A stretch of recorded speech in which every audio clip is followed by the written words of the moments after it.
Hey friends, so I'm going to share a language learning resource that I recently found that I really like. I found a copy at the library here. The book was actually falling apart though. I felt really bad. But I ended up buying one because I really liked this book for learning a language. It's the Berlitz Italian Picture Dictionary. They have French, let me see, it's on the back. I'm not seeing it. They have French, Italian, German, Spanish, I believe, are the 4 languages it comes in, but it's really good for sentence binding and intentionally sentence binding.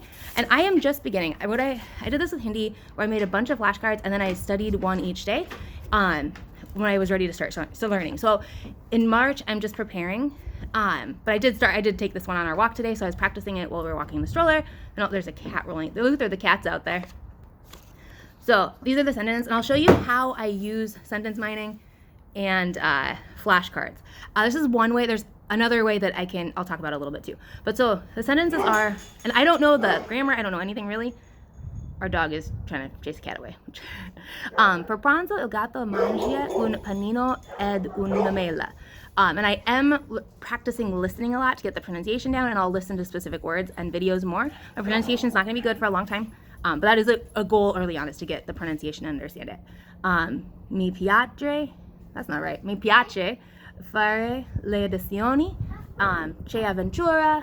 Lei mangia una mela dopo pranzo. Lei salta continuamente. And so those 2 phrases I'll actually combine. I'll try to combine them. Lei, let's do lei salta continuamente is. So lei mangia una mela dopo pranzo continuamente.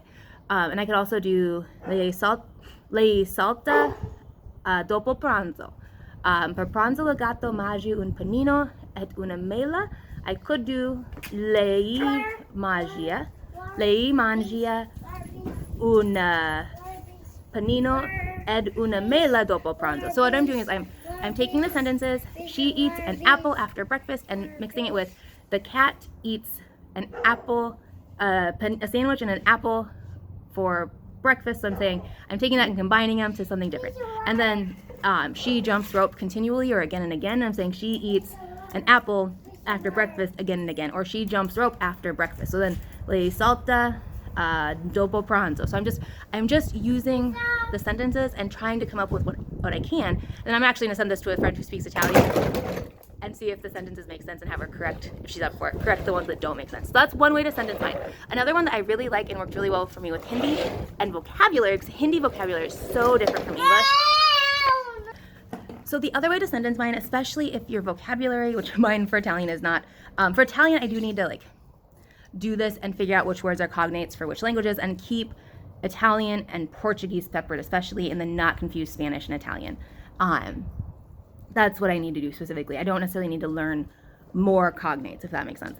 I need to learn the patterns and the general vocab that's specific to Italian and separate it in my brain, if that makes sense.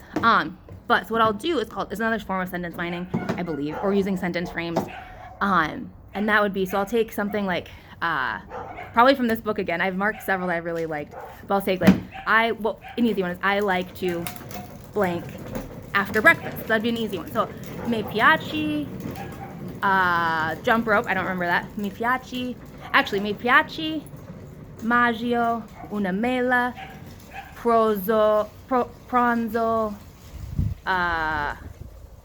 alto pranzo. So I'm trying to say I like to eat an apple after breakfast. So the sentence frame would be I like to blank after breakfast. And I'll have a flashcard that says that, and then I'll write maybe 20 vocabulary words. So I like to eat 20 nouns, and I would put the article that goes with it, the article, and then the plural and singular that goes with it, and practice all 4 of those, or 2, whatever it is. I'll practice both of those for the gender.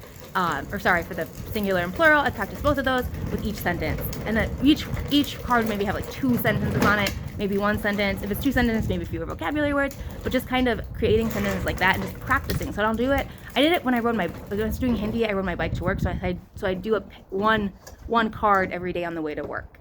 And I might have done either the same one or a different one every day on the way home. And so you're just doing this over and over, and your brain is learning how to create sentences rather than memorizing vocabulary. A 20-word vocabulary list is useless if you don't know how to use it. And so that's my first step for learning languages.